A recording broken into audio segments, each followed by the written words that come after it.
పోలీసులు ప్రదర్శించే జులుం గురించి అందరికీ తెలిసిందే. అందుకే చాలా మంది ఇబ్బందులు వచ్చినా పోలీస్ స్టేషన్కు వెళ్లేందుకు జంకుతారు. న్యాయం చేయాలంటూ పోలీస్ స్టేషన్కు వెళ్లిన బాధితులనే బంధించి హింసించిన ఘటనలు అనేక ఉన్నాయి. తాజాగా హైదరాబాద్లోని బాచుపల్లి ఏరియాలో పోలీసుల వేధింపులు తట్టుకోలేక ఓ వ్యక్తి ఆత్మహత్యాయత్నం చేశాడు. రక్షించాల్సిన రక్షక భటులే భక్షిస్తున్నారు. తప్పు చేయని వారిని హింసించి తప్పు ఒప్పుకోవాలంటూ చిత్రహింసలకు గురిచేస్తున్న ఘటన ఇది. అమ్మాయికులపై బాచుపల్లి పోలీసుల జులుం వెలుగులోకొచ్చింది. చేయని దొంగతనం ఒప్పుకోవాలంటూ చిత్రహింసలకు గురిచేశారు. దెబ్బలు తాళలేక చేయని నేరం ఒప్పుకుంది లక్ష్మి అనే మహిళ. ఏదో ఒకటి తెచ్చిస్తేనే వదిలేస్తామని పోలీసులు అల్టిమేటం జారీ చేశారు. దీంతో చేసేదేమీ లేక భయంతో తనకు అన్నవరసయ్యే రాజేష్ చైన్ను పోలీసులకు తెచ్చిచ్చింది లక్ష్మి. అయినప్పటికీ వదలని రాక్షస రక్షక భటులు లక్ష్మిని, రాజేష్ను స్టేషన్ చుట్టూ తిప్పించారు. చెయ్యని నేరానికి తనను స్టేషన్కు పిలిపించారని మనస్తాపానికి గురైన రాజేష్ పిఎస్ ముందే పురుగుల మందు తాగాడు. దీంతో రాజేష్ను గుట్టుచప్పుడు కాకుండా దగ్గరలోని ఓ ప్రైవేటు హాస్పిటల్లో జాయిన్ చేశారు పోలీసులు.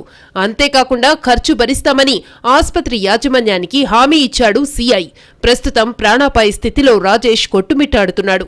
జరిగిన ఉదంతంతో లక్ష్మితో రాజీకి పోలీసులు యత్నిస్తున్నట్టు తెలుస్తోంది.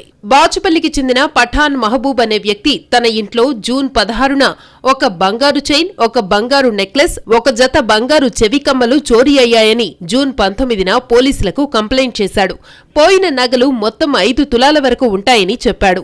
తమ ఇంట్లో పనిచేసే చిత్తారపు లక్ష్మిపై అనుమానం వ్యక్తం చేస్తూ ఆమె దొంగతనం చేసి ఉండొచ్చని పోలీసులకు చెప్పాడు.